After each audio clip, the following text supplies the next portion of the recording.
ولا تموتن إلا وأنتم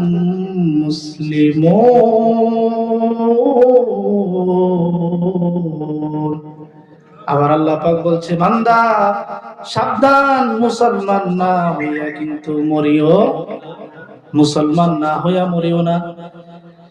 এবার বুঝেন এই দুইটা কথা। এক নম্বর কথা আল্লাহকে ভয় করো, সাবধান আমাকে ভয় করে মুসলমান হও, মুসলমান হওয়ার আগে কিন্তু মরিও না। যদি মুসলমান না হইয়া যদি কবরে আসো, আমার কবর কিন্তু তোমার সাথে আচরণ ভালো করবে না। জোরে বলেন না নাউজুবিল্লাহ। এই আয়াতে একটা শিক্ষা পেলাম, আল্লাহ তাআলা বলছেন সাবধান মুসলমান না হইয়া মরিও না। এখন বলবেন হুজুর আমরা সবাই তো মুসলমান, কেমনে মুসলমান? হুজুর আমাদের আইডি কার্ডের জাতীয়তাবাদী দেওয়া আছে ইসলাম। কথা কয় না, কথা কয় না।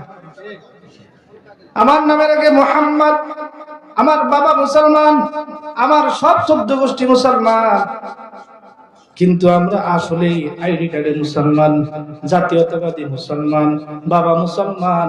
আমি কথার কথায় বলি আমরা হলাম ওটো মুসলমান। কি মুসলমান? ওটু মুসলমান, ওটু খাঁটি না, ওটু। কেমনে একটা কথা শুনি, কিরকম ওটু মুসলমান?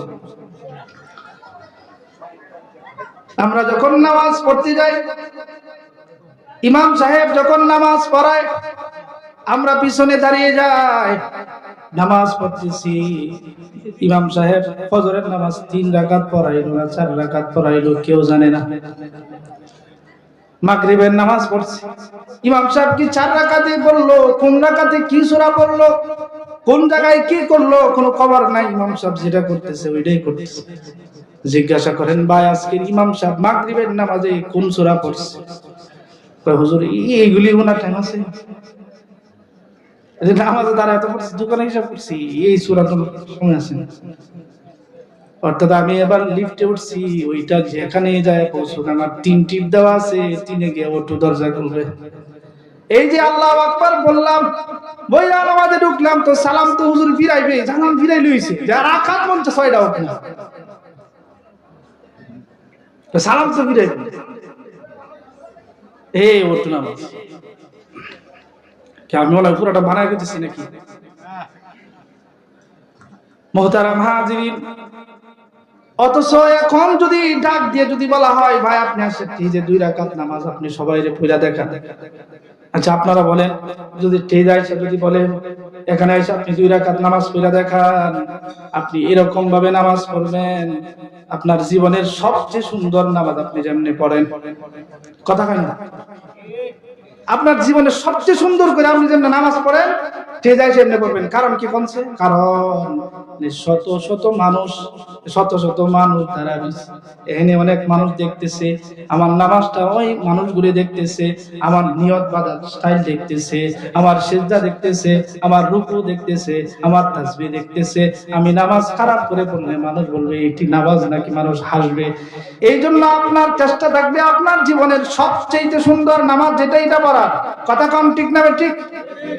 এখন বলেন সাধারণ মানুষের সামনে যদি নামাজে দাঁড়ান এই নিয়তে যে মানুষ আমাকে দেখে ফেলবে, এই জন্য আপনার নামাজ ভালো।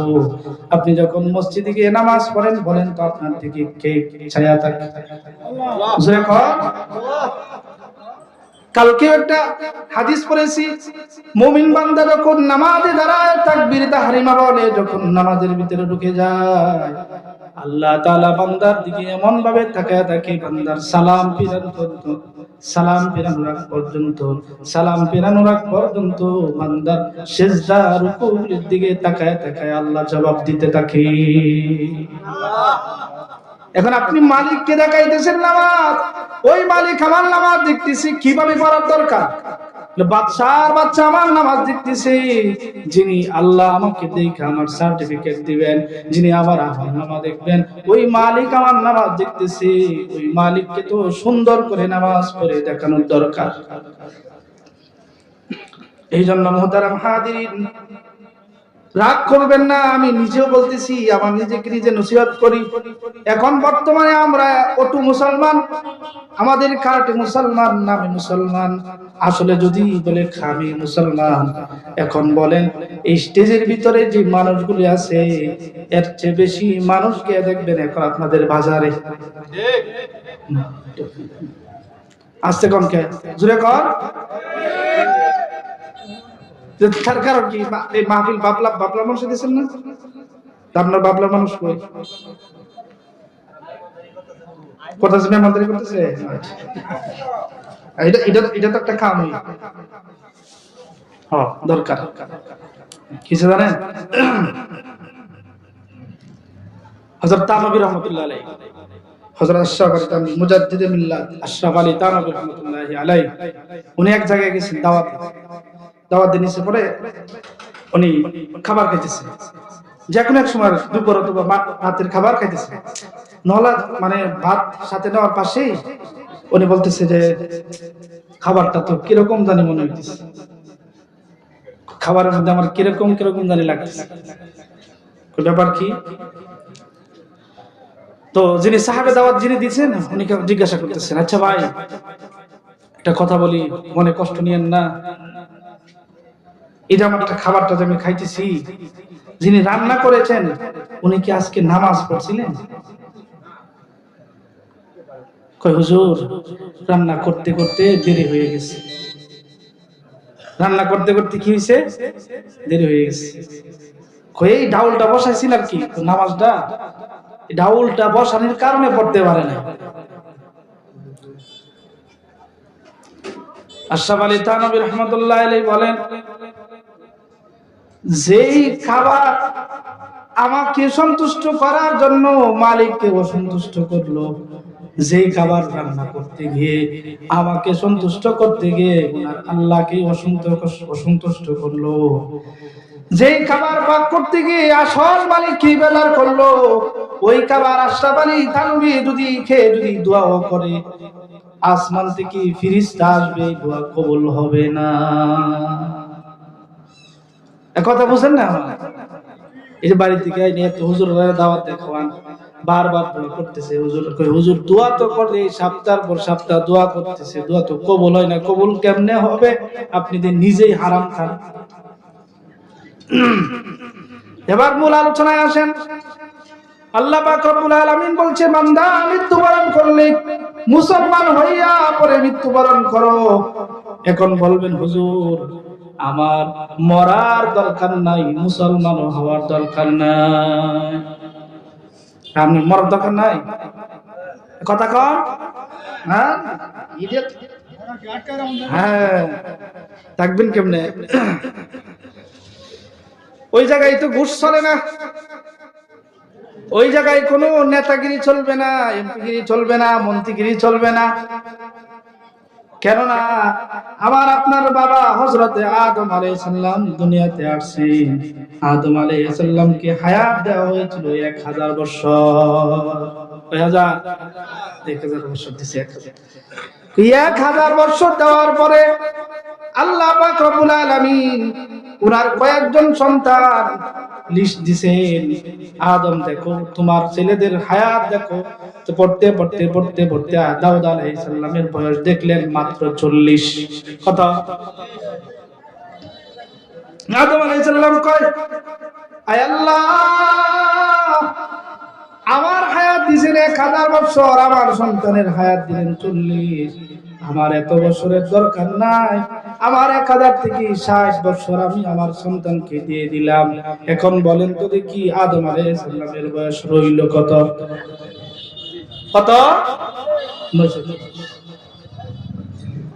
এবার 60 দিয়ে দিবেন দাউদ আলাইহিস সালাম।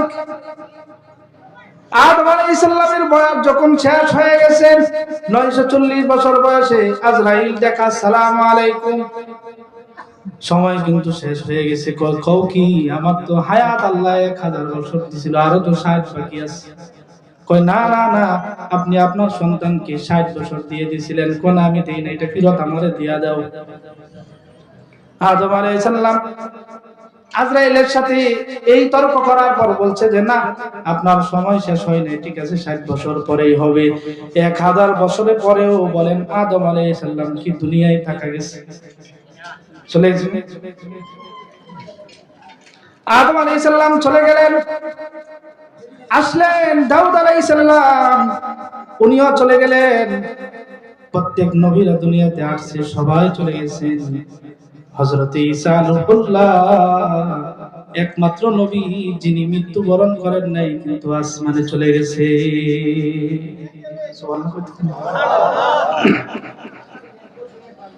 আমার আপনার পরিচিত একজন নবী হযরত ইদ্রিস আলাইহিস সালাম, আল্লাহ তাআলা উনাকেও দুনিয়াতে বিদায় নিয়েছেন। তবে উনি যে দুনিয়া থেকে বিদায় নিয়েছেন, এই বিদায়টা একটু ব্যতিক্রম। কেমন ব্যতিক্রম একটু শুনেন। হযরত ইদ্রিস আলাইহিস সালাম একজন ফেরেশতা নাম জিবরাইল, ওই জিবরাইল আলাইহিস সালামের সাথে বন্ধুত্ব হয়েছে। তো বন্ধুত্ব এমন হয়েছে, একদিন বলতেছেন জিবরাইল আলাইহিস সালাম কেউ, জিবরাইল ভাই তোমার সাথে তো আমার অনেক গভীর সম্পর্ক হয়েছে। বলে হ্যাঁ হয়েছে। বলে তুমি একটা কাজ করো, আমাকে আসমান, দ্বিতীয় আসমান, চতুর্থ আসমান, পঞ্চম, ষষ্ঠ, সপ্তম আসমান আমার এগুলি ঘুরা একদিন দেখাও, আমার বড় শখ। বলেন কি দেখতে চাইছেন? আসমান দেখতে চাই। ওই প্রথম আসমান, দ্বিতীয়, চতুর্থ, পঞ্চম, ষষ্ঠ আসমানগুলি আমার দেখতে মন চাই। জিবরাইল আলাইহিস সালাম তো আমি তো সেটা জানি না, আমার মালিকের সাথে আগে অনুমতি নিয়ে আসি। কি বলে? ইদ্রিস আলাইহিস সালামকে পরের দিন আয়েশা বলছেন, ইদ্রিস আল্লাহ তাআলা বলে দিয়েছেন আজ থেকে আপনি যে ইবাদত করবেন, আপনি আজ থেকে যে আমল করবেন, প্রত্যেকটা আমলের বদৌলতে আপনাকে দেওয়া হবে ডবল নেকি। অর্থাৎ করবেন একটা, নেকি দিবেন দুইটা। বলেন কয়টা? আপনি যে কোনো ইবাদত করবেন, ফরজ নামাজ যদি 1 রাকাত পড়েন নেকি হবে 2 রাকাত। একবার সুবহানাল্লাহ বলবেন তো নেকি হবে সুবহানাল্লাহ 2 বার। আপনি একবার ওযু করবেন তো 2 বারের ওযুর নেকি হবে। আপনি একবার কালিমা বলবেন তো 2 বারের কালিমার নেকি হবে। আপনি একবার আল্লাহু আকবার বলবেন তো 2 বারের নেকি হবে। হযরত ইদ্রিস আলাইহিস সালাম বলে তাইলে তো ভালোই হয়। বলো জিবরাইল, আল্লাহ তাআলা আমার হায়াত আর কতদিন দুনিয়ায় রাখছে। এখন জিবরাইল কই এই খবর তথ্য তো আমার কাছে না, ওই তথ্য হলো মালাকুল মউতের ফেরেশতা আজরাইলের কাছে। বলেন এই লিস্টটি কার কাছে দেওয়া? আজরাইলের কাছে। হ্যাঁ ভেঙ্গে চুরে বলতেছি। আপনাদেরকে কয়েকটা প্রশ্ন নিয়ে যাই, বুঝবেন ভালো করে। আচ্ছা বলেন, বৃষ্টি যিনি দেয়, বৃষ্টি কোন ফেরেশতা দেয়? বৃষ্টি নাম জানেন না? আরে প্রশ্ন করলাম, প্রশ্ন রাখছি আর কি। বলেন বৃষ্টি যে ফেরেশতা দেয়, এই ফেরেশতার অধীনে বৃষ্টি হয়, ওই ফেরেশতার নাম কি বলেন? মাশাআল্লাহ, মিকাইল আলাইহিস সালাম। জান কবজ করবেন দায়িত্ব আজরাইল, ওহী নিয়ে আসবেন দায়িত্ব জিবরাইল। কিয়ামত হবে যেদিন সিংহায় ফু দিবেন, ওই ফু যিনি দিবেন ওই ফেরেশতার নাম কি? ইসরাফিল। তাহলে জান কবজ হবে, হায়াত কতদিন আছে এই একটা ছোট্ট একটা লিস্ট আজরাইলের কাছে প্রাথমিক অবস্থায় দেওয়া আছে। তো জিবরাইল আলাইহিস সালাম বলতেছেন আমার হায়াত, আপনার হায়াত কতদিন আছে? ইদ্রিস আপনি যদি এটা জানবার চান তাহলে আজরাইলের কাছে জানতে হবে। কই তাহলে আজরাইল কোথায় আছে? কোন তো চতুর্থ আসমানে আছে। কই চলেন সরাসরি আপনার সাথে নিয়ে আপনি নিজে শুনবেন, আপনি নিজের কানে শুই না পরে বুঝবেন আপনার হায়াত কতদিন আছে। কই তাইলে তারও বেশি ভালো, আমার আসমানও দেখা হলো, হায়াত কতদিন আছে এটাও জানা হলো। এবার জিবরাইলের পাকা কয়টা আছে বলেন? আজকে আপনার কাছে একটা ওহী নিয়ে আসছি, যেই ওহীটা ইতিপূর্বে আর কারোর কাছে নেই নাই। কি ওহী নিয়ে আসছো বলো? কই ইয়া রাসূলুল্লাহ আজকে একটা দোয়া নিয়ে আসছি, যে দোয়াটা অনেক ছোট কিন্তু এর ফজিলত আসমান পর্যন্ত ভরে যায়। কয়টা তাড়াতাড়ি শোনাও।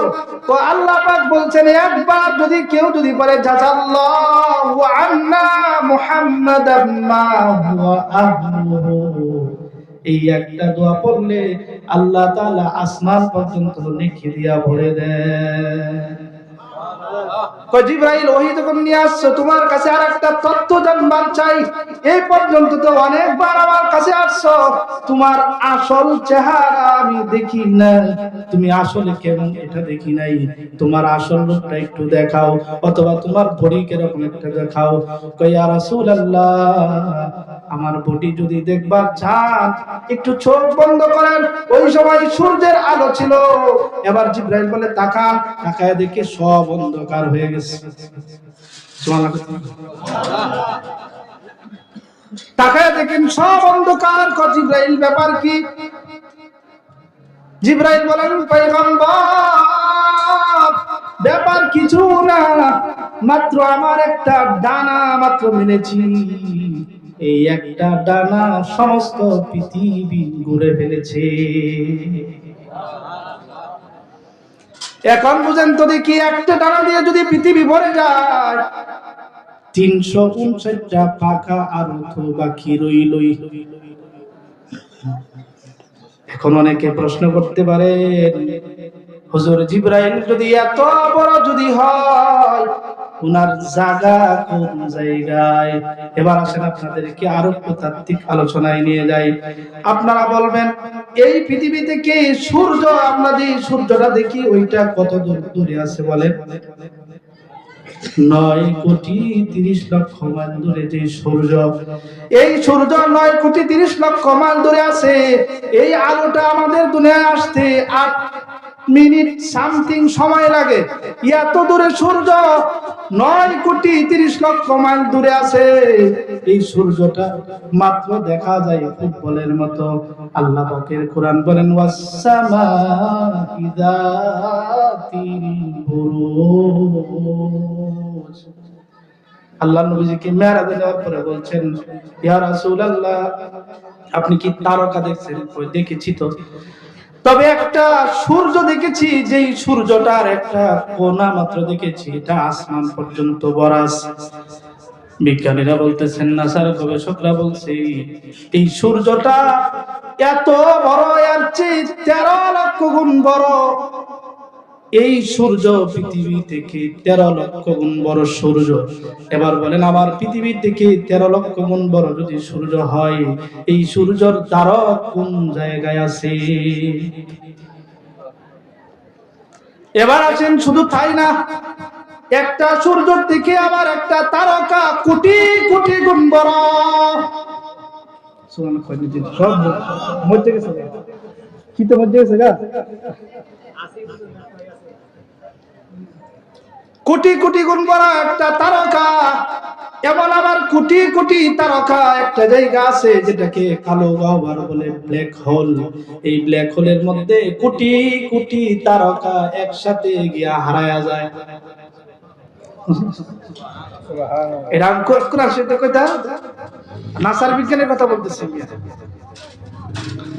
এই ব্ল্যাক হোলে যখন যায়, কালো গহ্বরে যায়, তখন সূর্য তারকা এগুলি আর দেখাই যায় না। আল্লাহ বলতেছেন ওয়াস-সামা'i যাতিল বুরুজ। এরকম কালো গহ্বর কোটি কোটি আছে। ওই কালো গহ্বরগুলি আরেকটা জায়গা আছে, কোরআনের ভাষায় যেটাকে বুরুজ বলেছেন। ওই বুরুজে গেলে পরে এই কালো গহ্বরগুলি আর দেখাই যায় না। এরকম কয়েক কোটি বুরুজ, অর্থাৎ কয়েক কোটি কালো গহ্বর মিলা হইছে একটা গ্যালাক্সি। এরকম কোটি কোটি গ্যালাক্সি এরকম আছে যেটা আল্লাহর আরশের নিচে গেলে পরে দুনিয়াতে বিশাল বড় একটা মাঠের মধ্যে ফুটবল যেরকম দেখা যায় এরকম। এবার জিবরাইল আলাইহিস সালাম বলছেন পয়গম্বর আমার চিত্র যদি দেখবার চান দেখেন, তোমারও পাকা একটা মিলেছি, দুনিয়া ঘুরে গেছে। এবার আল্লাহ নবী বলেছেন জিবরাইল তুমি এত বড়, আচ্ছা বলো জিবরাইল তোমার হায়াত কতদিন আল্লাহ তাআলা দিয়েছে? এবার জিবরাইল কয় ইয়া রাসূলুল্লাহ হায়াত কতদিন দিয়েছেন এটা আল্লাহ আমাকে বলে দেন নাই, তবে এতটুকু আমি জানি আমি জিবরাইল ও আজরাইলের দাবা থেকে বাঁচতে পারবো না। জোরে বলেন এই যে 360 এত বড় ফেরেশতা আজরাইলের হাতে পড়বে। এবার বলেন তো দেখি আজরাইল কত বড় কত বড় কত বড়। আল্লাহর নবী বলছেন দুনিয়ার মানুষ শুনো, আজরাইলের হাতের মুঠোর মধ্যে জিবরাইলের মতো কোটি কোটি ফেরেশতা থাকতে পারে। হুজুরে কোন এবার বলেন এত বড় বড় ফেরেশতা আল্লাহ বানায় রাখছেন, এমন বড় বড় ফেরেশতাকে যে আল্লাহ বানাইছেন উনি কত বড়। বাহাদুরি করি, কত কিছুই করি। আল্লাহ বলেন বান্দা শোনো, তোমার চাইতে শক্তিধর, তোমার চাইতে কত শক্তিধর বান্দা ছিল দুনিয়াতে, যারা যখন বেল ছিল না এমন শক্তিধর ফেরেশতা ছিল যাদের দুনিয়াতে আসার আগেই দুনিয়া নিভে যেত, সূর্যের আলো নিভে যেত। একদিন এরাও মরবে। একদিন জিবরাইল বলছেন ইয়া রাসূলুল্লাহ, আপনার জন্য যে হাদিয়াটা নিয়ে আসছি ওই হাদিয়াটা আপনি আপনার সাহাবাদেরকে শোনায়া দেন। কয় জিবরাইল শোনো, যে হাদিয়ার কথা বলছো ওইটা তো প্রথম আসমান পর্যন্ত পড়বে, তো তুমি জিবরাইল যে এত বড় ফেরেশতা, আমার উম্মতের নেকি মাত্র আসমান পর্যন্ত কেন? এবার আল্লাহ পাক রব্বুল আলামিন বলে জিবরাইল আমার নবীকে জানায় দাও, কোন বান্দা যখন সিজদায় চলে যায় একবার সুবহান রাব্বিয়াল আ'লা বলে, দ্বিতীয়বার বলে, তৃতীয়বার যখন সুবহান রাব্বিয়াল আ'লা